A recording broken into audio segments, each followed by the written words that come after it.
सभी को मेरा नमस्कार। आज हम पढ़ेंगे मध्यकालीन भारत का पुनर्निर्माण एवं व्याख्या, परिभाषा, रथोत्तर।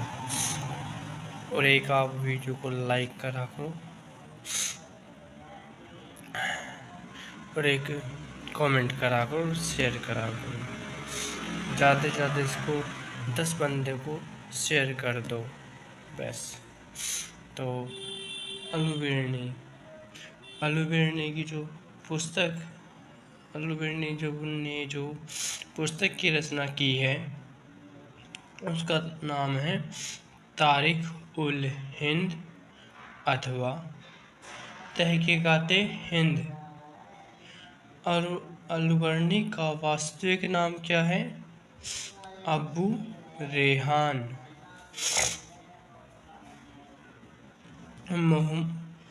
अलुबेर्नी किस आक्रमणकारी के साथ भारत आया था?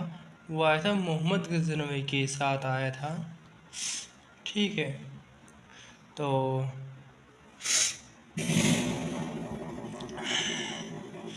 तारीख बिहाकी का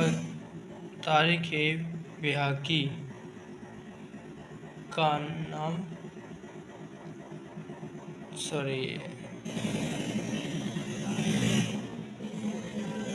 ये तारीख बिहाकी जो पुस्तक है इसके लेखक कौन थे? अबुल फजल बेहाकी। ठीक है,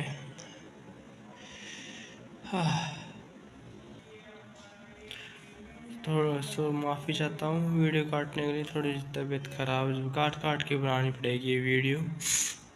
इब्न बतूता जो है वो कहाँ का निवासी है? वो मोरक्को का निवासी है।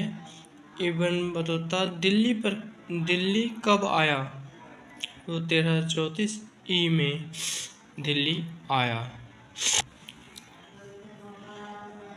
और इब्न बतूता ने किस यात्रा वृत्तांत की रचना की थी? रहिला। ठीक है, अब फिरोज तुगलक के बारे में फिरोज तुगलक की जो पुस्तक का नाम है तारीख ए फिरोज शाही।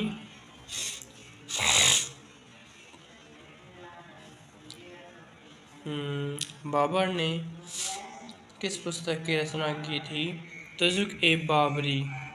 और वो किस भाषा में थी? वो तुर्की भाषा में थी। हुमायूं नामक पुस्तक किसने लिखी थी? गुलबदन बेगम ने।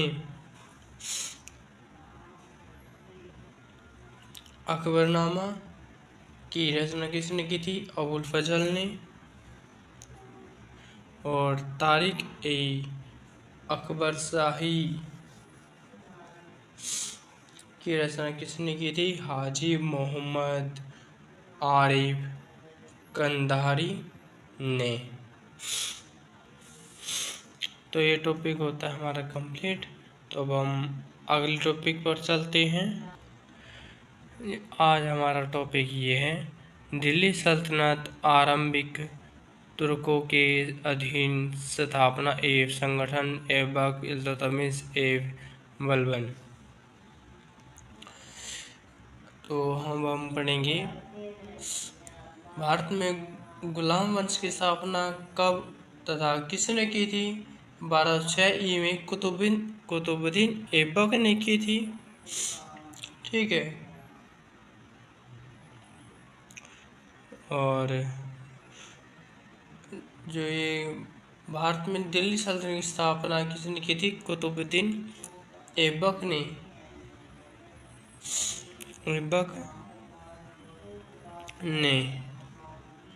ठीक है, हाँ, क्या नाम इसका?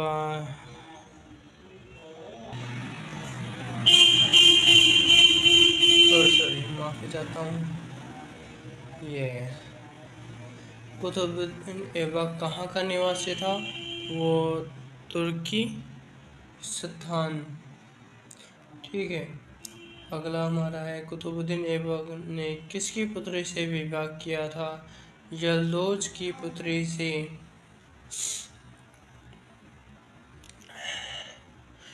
कुतुबुद्दीन की जो मृत्यु कब हुई थी? 1210 ई में हुई थी। ठीक है। अब इल्तुतमिश किस कबीले से संबंध रखता था? इल्बारी कबीले से वो संबंध रखता था इल्तुतमिश।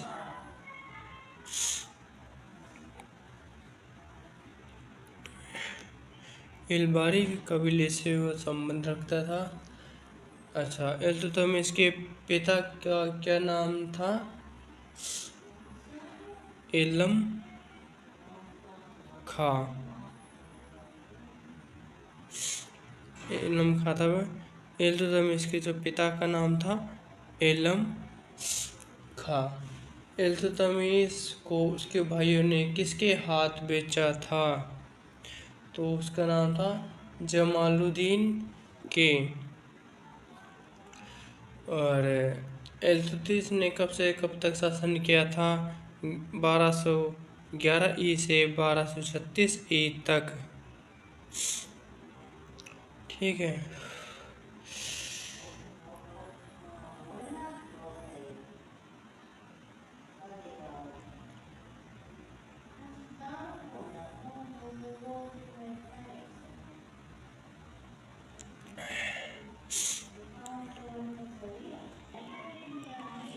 और इल्तुतमिश की मृत्यु कब हुई थी? 1236 ई में हुई थी। 1236 ई में हुई थी। ठीक है। और क्या नाम इसका? हाँ, रजिया के जो पिता का क्या नाम था? वो इल्तुतमिश था। सॉरी। रजिया ने कब तक शासन किया था? 1236 ई से 1240 ई तक शासन किया था।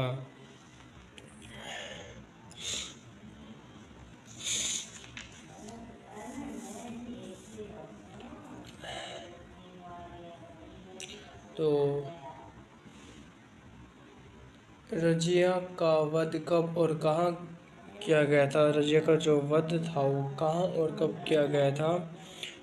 13 अक्टूबर 1240 ई से 1240 ई से 1240 ई में कैथल के निकट। मैं चाहता हूँ। और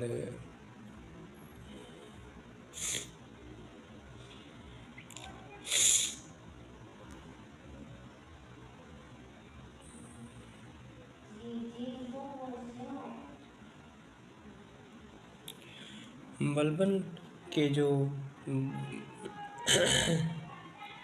बचपन का नाम है बहाउद्दीन। ठीक है। और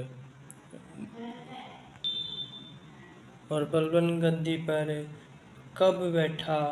1286 66 में वो गद्दी पर बैठा था।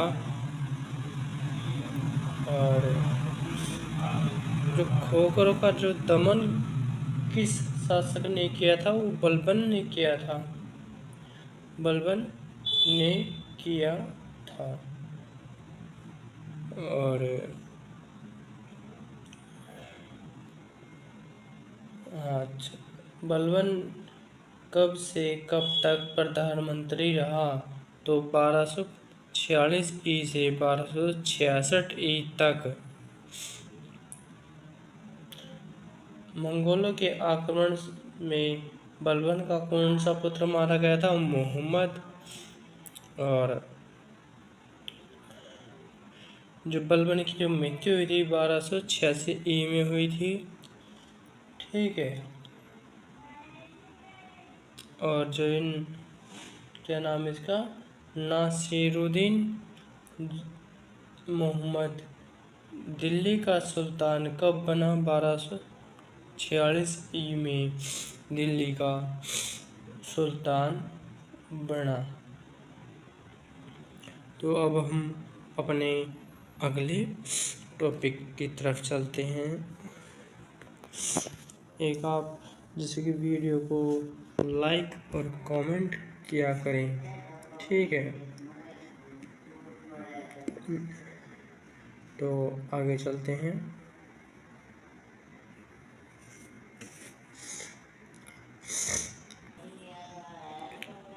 खलजियों एवं तुगलकों के अधीन दिल्ली सल्तनत का विस्तार।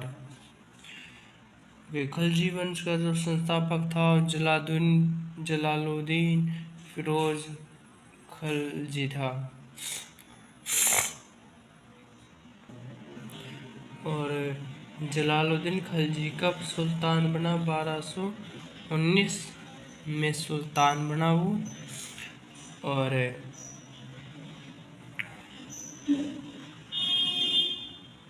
जलालुद्दीन फिरोज खलजी की हत्या कब हुई? 19 जुलाई 1296 को हत्या हुई थी।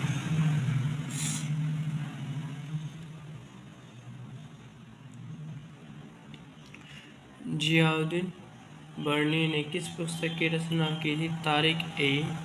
तारीख ए फिरोज शाही, ठीक है।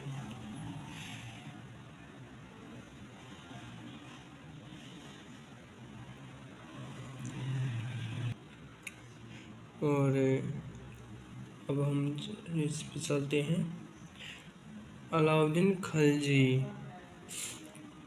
ने कब तक शासन किया था? 1296 से 1316 तक,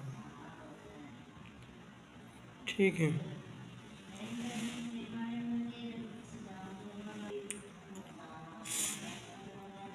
और मंगोलों ने भारत पर पहला आक्रमण कब किया था?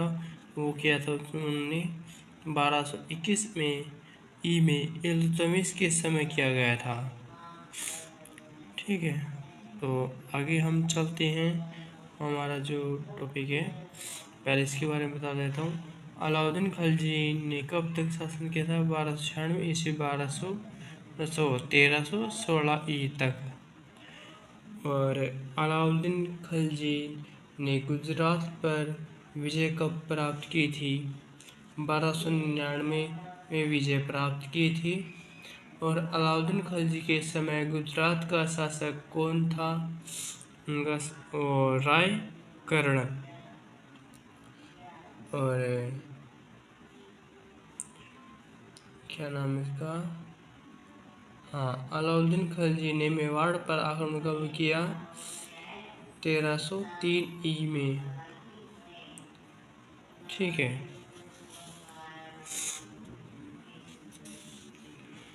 अब हम आगे चलते हैं।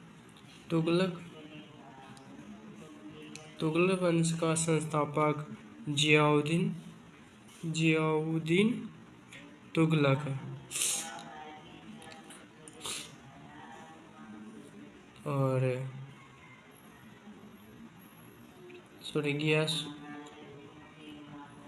गियासुद्दीन तुगलक का आरंभिक नाम क्या था? आरंभिक नाम उनका था गाजी मलिक। और गियासुद्दीन तुगलक ने बंगाल की विजय कब की? 1324 में। मोहम्मद बिन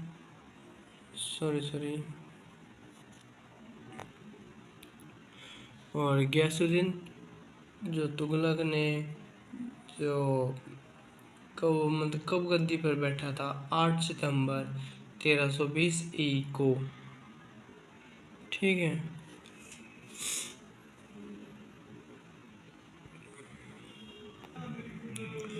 अब ये जो मोहम्मद बिन तुगलक का जो मतलब वास्तविक नाम क्या था?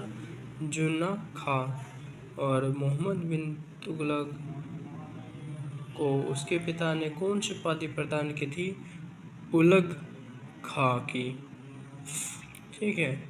और मोहम्मद बिन तुगलक ने कब तक शासन किया था? तो उन्होंने किया था 1325 ई से 1351 ई तक। अब फिरोज तुगलक के बारे में एक ये पॉइंट रह गया इसमें। मोहम्मद बिन तुगलक ने दिल्ली को पूर्ण राजधानी कब बनाया था? 1329 ई में। फिरोज तुगलक। तो फिरोज तुगलक गद्दी पर फिरोज तुगलक का जो जन्म कब हुआ? वो 1309 में जन्म हुआ था। और फिरोज तुगलक गद्दी पर कब बैठा? वो 1351 में गद्दी पर बैठा था। ठीक है। और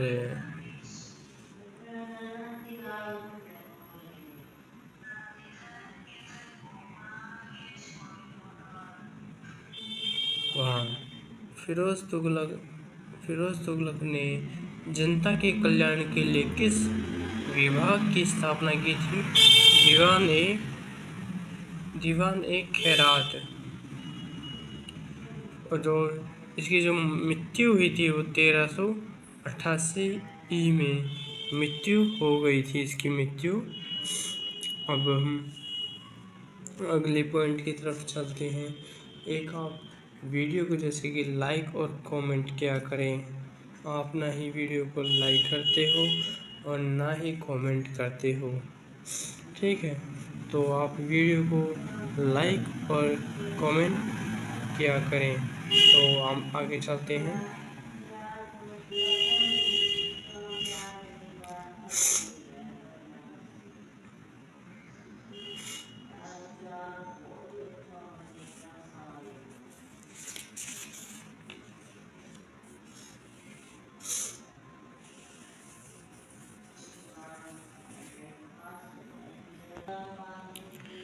दिल्ली सल्तनत का विघटन एवं प्रादेशिक राज्यों का उत्थान। तो अब हम पहले आपको तैमूर के बारे में आप कुछ बता देते हैं।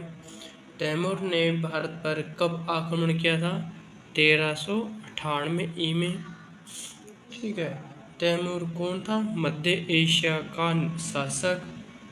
और तैमूर के पिता का क्या नाम था? अमीर तुर्गाई। और उनकी जो माता है तगिन खातून। और ये ने है ये ने है यहाँ पर।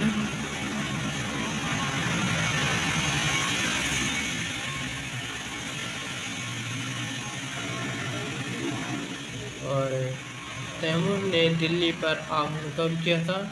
17 सितंबर 1398 ई को। ठीक है। अब मालवा में स्वतंत्र राज्य की स्थापना किसने की? तो दिलावर खां गोरी ने। ठीक है, दिलावर खां गोरी ने। और गुजरात में स्वतंत्र राज्य की स्थापना किसने की थी? मुजफ्फर शाह प्रथम ने 1407 ई में। और जो बहादुर शाह है उसने मतलब कि गुजरात का शासक बहादुर शाह 1526 ई में गुजरात का शासक बना था। ठीक है। और बहादुर शाह का जो शासन काल था 1526 ई से 1537 ई तक था। तो अब हम अपने अगले टॉपिक की तरफ प्रस्थान करते हैं। और सभी बच्चे इस वीडियो को लाइक करें, और कमेंट करें एंड सब्सक्राइब करें। और अपने जैसे छोटे बहन भाई हैं उनको भी इस चैनल के बारे में बताओ, ताकि वो भी इस चैनल से पढ़ाई करके अपने टॉपिक्स कंप्लीट करें और उनके जो डाउट्स हैं वो भी उनके सही हुए। ठीक है, तो अगला जो हमारा टॉपिक है उसकी तरफ हम चलते हैं। तो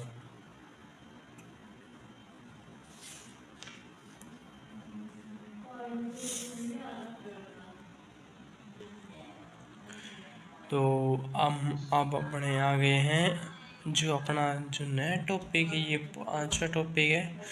आज हम आपको टोटल 10 टॉपिक कराएंगे। ठीक है, इसी में उनके बारे में थोड़ा सा बता देंगे आपको, जो मतलब मेन है, जो आपकी मदद जीके में भी मदद करेंगे आपकी। ठीक है, तो सभी बच्चे अब ध्यान से सुने। बाबर की आक्रमण के समय ये थोड़ा सा मैंने गलत लिख दिया था यहाँ पर, तो इसको मत लिखना, मैं काट देता हूँ इसको।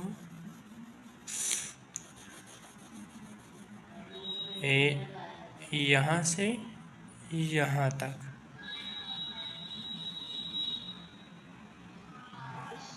यहाँ तक ये बिंदु लिखनी है, ये बिंदु तो ठीक है। बाबर के आक्रमण के समय बाबर की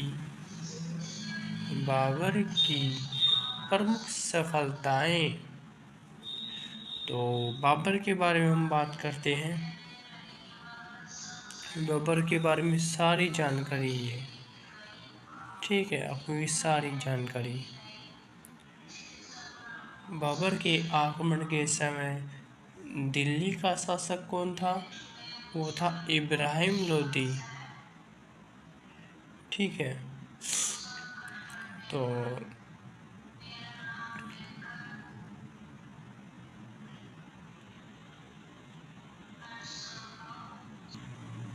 और थोड़ा सा और सही से करता हूँ वीडियो इसको ऑन को। बाबर के पिता का क्या नाम है? तो उनके पिता का नाम था उमर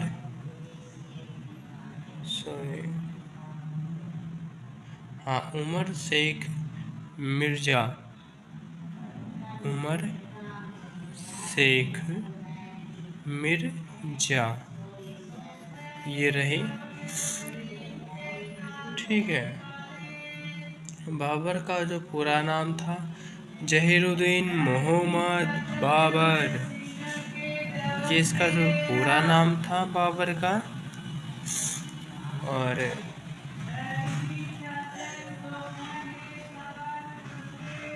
बाबर की जो माता का क्या नाम था?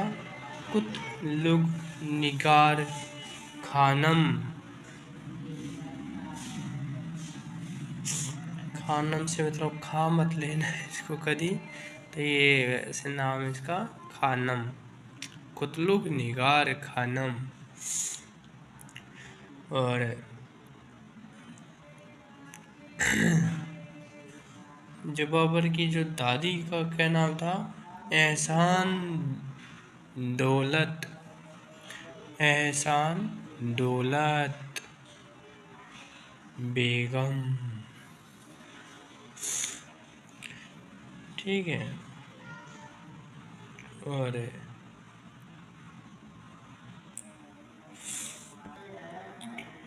और बाबर ने काबुल की विजय कब की?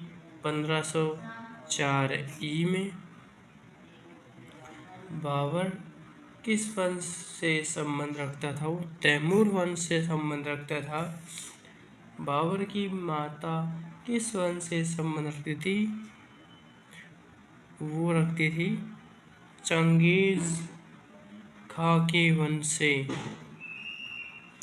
किसके खान से? चंगेज खां के वंश से। बाबर ने भारत पर प्रथम आक्रमण कब किया था? 1519 में किया था। बाबर ने पंजाब पर विजय कब प्राप्त की थी? 1525 में। और पानीपत का पहला युद्ध कब लड़ा गया था? 21 अप्रैल 1526 को। और पहला युद्ध किस किस के बीच लड़ा गया था? वो बाबर और इब्राहिम लोदी के बीच। ठीक है। और बाबर की जो मृत्यु है 26 दिसंबर 1530 को। और अब बताते हैं कृष्ण देव राय के बारे में आपको कुछ। जो कृष्ण देव राय कहाँ का शासक था? वो विजयनगर का शासक था। कृष्ण देव राय ने कब से कब तक शासन किया? 1509 से 1529 तक शासन किया।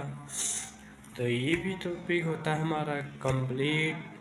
तो सभी इसका एक बार स्क्रीन उतार ले इसको, या फिर स्क्रीन शॉट लेना चाहें वो स्क्रीन शॉट ले लें।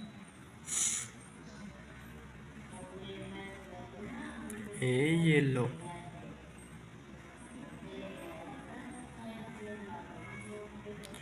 तो अब हम आगे हमारा जो योगा जो टॉपिक है उसका नाम है द्वितीय अफगान।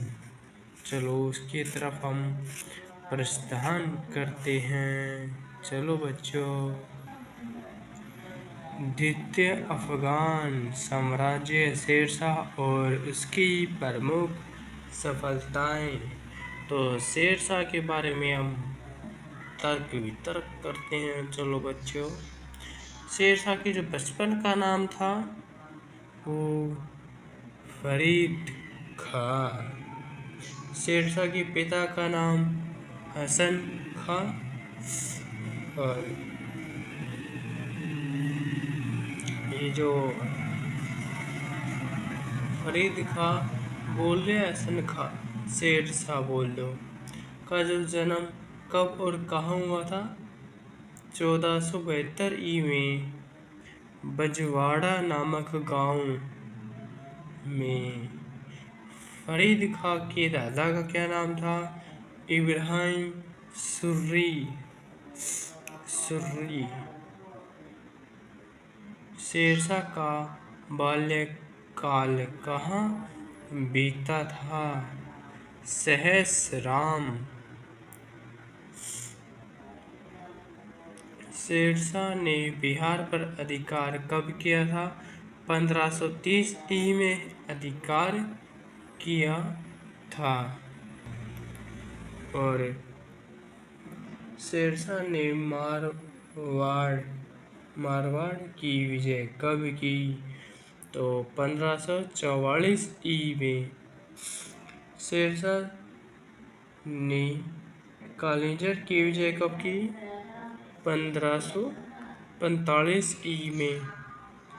और शेरशाह का जो देहांत हुआ वो कब हुआ? वो 22 मई 1545 में हुआ। अब हुमायूं के बारे में। तो हुमायूं ने गोड़ पर कब अधिकार किया? तो 1338 में अधिकार किया। ठीक है। तो ये टॉपिक भी हमारा हो गया है कंप्लीट बच्चों। तो ये हमारी टॉपिक हो गए हैं। तो अगला हम अपने टॉपिक की तरफ प्रस्थान करते हैं।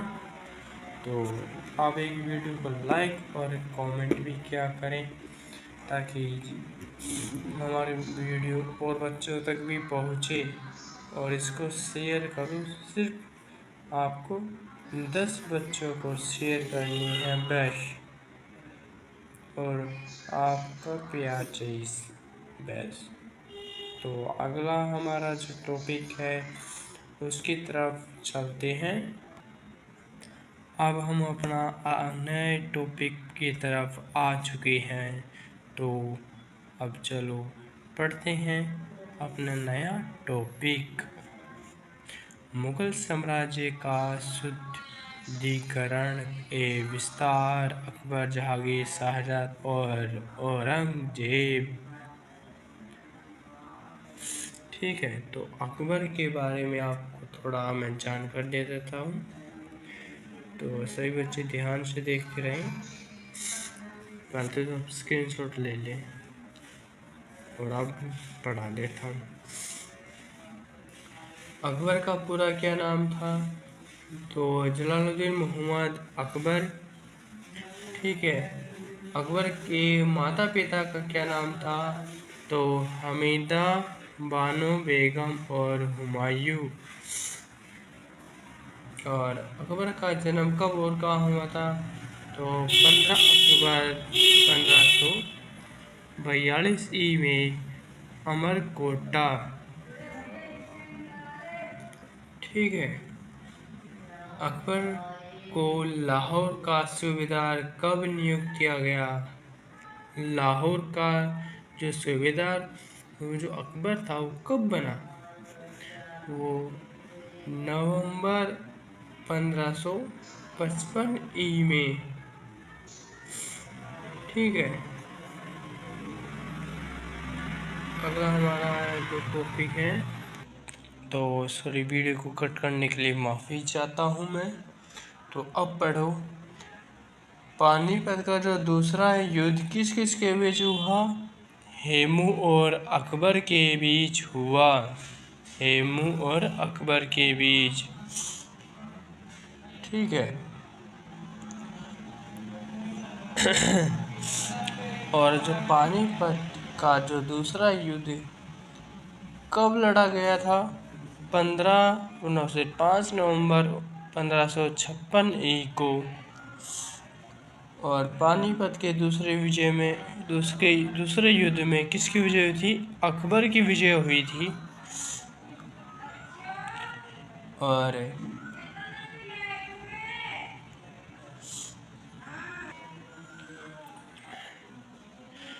अकबर ने मालवा की विजय कब की? तो 1561 में मालवा की विजय की उसने। और अकबर ने दिल्ली पर अधिकार कब किया? 6 नवंबर 1556 को। ठीक है। अगला हमारा ये है,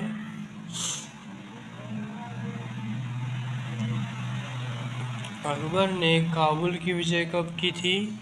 1581 में। और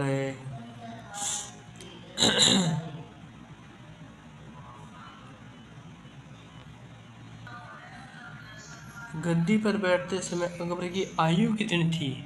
वो सिर्फ आयु थी उसकी 13 वर्ष। अगला हमारे ये इस पे चलते हैं। वीडियो कट करने के लिए माफ़ी चाहता हूँ आप सभी से। तो मैं अब आपको हुमायूं पढ़ते हम। तो इस पे हम आपको दोबारा पढ़ाते हैं। हुमायूं की पहले तो आप जैसे कि हुमायूं ने काबुल पर अधिकार कब किया था? तो 15 नवंबर 1545 में। और जो हुमायूं की जो मृत्यु हुई थी वो कब हुई थी? 24 जनवरी 1556 में। तो इसी के साथ ये भी टॉपिक हमारा होता है कंप्लीट। तो अब अगला हमारा टॉपिक है मध्यकाल में सामाजिक धार्मिक जीवन। तो चलो इसके ऊपर हम अब बात करते हैं। तो सल्तनत काल में तो स्त्री की स्थिति कैसी थी? दयनीय थी वो। ठीक है। दिल्ली सल्तनत की पहली महिला शासक दिल्ली सल्तनत जो था उसकी जो शासक तो पहली महिला जो थी वो कौन थी? वो था रजिया सुल्तान।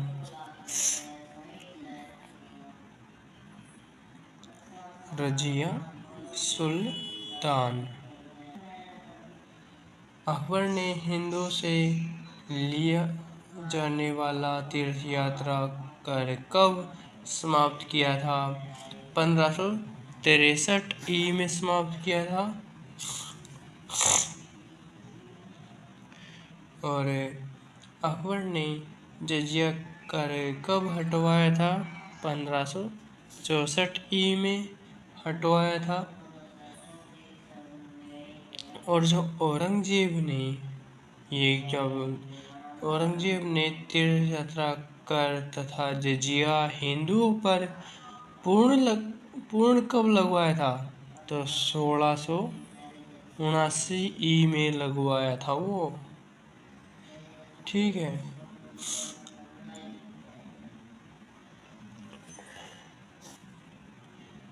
तो अकबर ने दास प्रथा का अंत कब किया था? तो वो था 1562 में।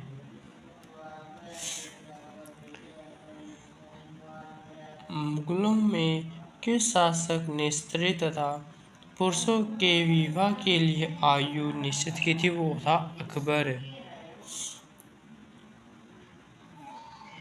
ठीक है। गुलबदन बेगम ने किस पुस्तक की रचना की थी? हुमायूंनामा की रचना की थी उन्होंने। और कबीरदास का जन्म कब और कहाँ हुआ था? 1398 में बनारस में। ठीक है। तो ये है गुरु नानक जी ने किस धर्म की स्थापना की थी? सिख धर्म की स्थापना की थी।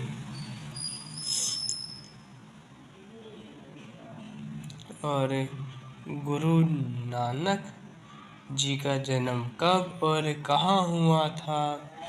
वो हुआ था 1469 में तलवड़ी नामक गांव में हुआ था। अकबर ने किस पुस्तक को चित्रित कराया था? रजबनामा। और अकबर ने अपने भवनों में किस पत्थर का प्रयोग करवाया था? जो उसका जो भवन था उसने किस पत्थर का प्रयोग किया था? वो था लाल पत्थर का प्रयोग किया था उसने।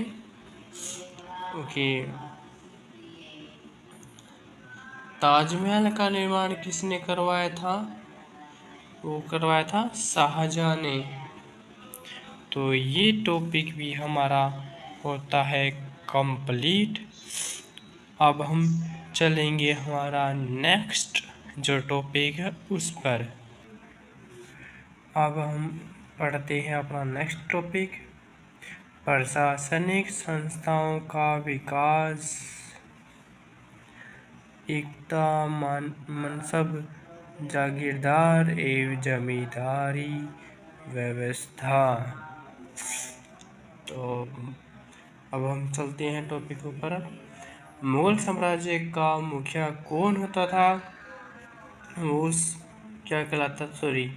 कौन होता था? सम्राट होता था। ठीक है। और पोतदार कौन होता था? परगने का खजांची। ठीक है। तो इसमें मैंने 2 ही करे, ज़्यादा वो नहीं किया। तो अगला ही हमारा जो टॉपिक है, मध्यकाल में आर्थिक पक्ष, भूराज, सब, उद्योग, व्यापार तथा और वाणिज्य। तो मध्यकाल में भारतीयों का मुख्य व्यवसाय क्या था? वो कृषि करना था। फिरोज तुगलक ने कितने भाग लगवाए थे? 1200 बाग लगवाए थे। दिल्ली सल्तनत काल में कागज बनवाने वाले 2 केंद्रों के नाम बताओ। वो थे दिल्ली और बंगाल। ठीक है। और तंबाकू को भारत में कौन लेकर आए थे? वो आए थे पुर्तगाली लेकर आए थे। ठीक है।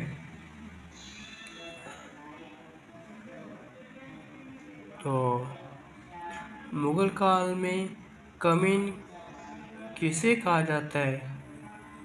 तो भूमिहीन किसानों को कमीन कहा जाता है।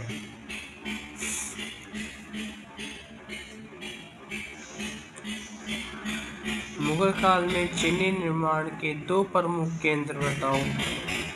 बंगाल, दिल्ली, मालवा। ठीक है। सॉरी, कट करने के लिए माफ़ी चाहता हूँ वीडियो को मैं। तो हिंदू और जैन व्यापारियों को क्या कहा जाता था? उनको कहा जाता था बनिया। ठीक है। मुगल काल में किन 2 नई फसलों का प्रचलन शुरू हुआ था? वो हुआ था तंबाकू और मक्खी। ठीक है। और थोड़ा सा उसमें बता देता हूँ आपको कुछ अलग से। मुगल काल में सिंचाई के लिए कृषि किस पर निर्भर थी? वो वर्षा पर निर्भर रहती थी। मुगल काल में रेशम निर्माण के 2 केंद्र बताओ। वो थे कश्मीर तथा गुजरात।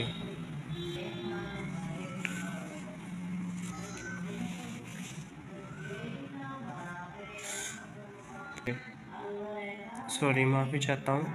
सल्तनत काल में मलमल कहाँ बनाए जाते थे? वो ढाका में। ठीक है। तो कौन सा विभाग सरकारी भूमि की देखभाल करता था? दीवान ए खालसा। कौन सी भूमि खालसा कहलाती थी? सरकारी भूमि कहलाती थी। तो ये भी टॉपिक हमारा होता है कंप्लीट। तो अब हम चलेंगे नेक्स्ट टॉपिक की तरफ। सॉरी, माफ़ी चाहता हूँ। कंप्लीट हो चुका है आपके ये 10 टॉपिक मैंने आपके कंप्लीट किए हैं, जिनमें से मैंने कुछ महत्वपूर्ण जो चीज़ लगी मुझे वही मैंने आपके सामने रख दी। ठीक है। तो इस वीडियो को लाइक करो ज़्यादा से ज़्यादा और कमेंट करो और आपके छोटे भाई को प्यार करो। और जितना आप इस वीडियो पर कमेंट करोगे मुझे लगेगा आप मुझे उतना ही प्यार कर रहे हो। तो कृपया करके इस वीडियो पर कमेंट ज़्यादा से ज़्यादा करो। ठीक है। Okay, bye.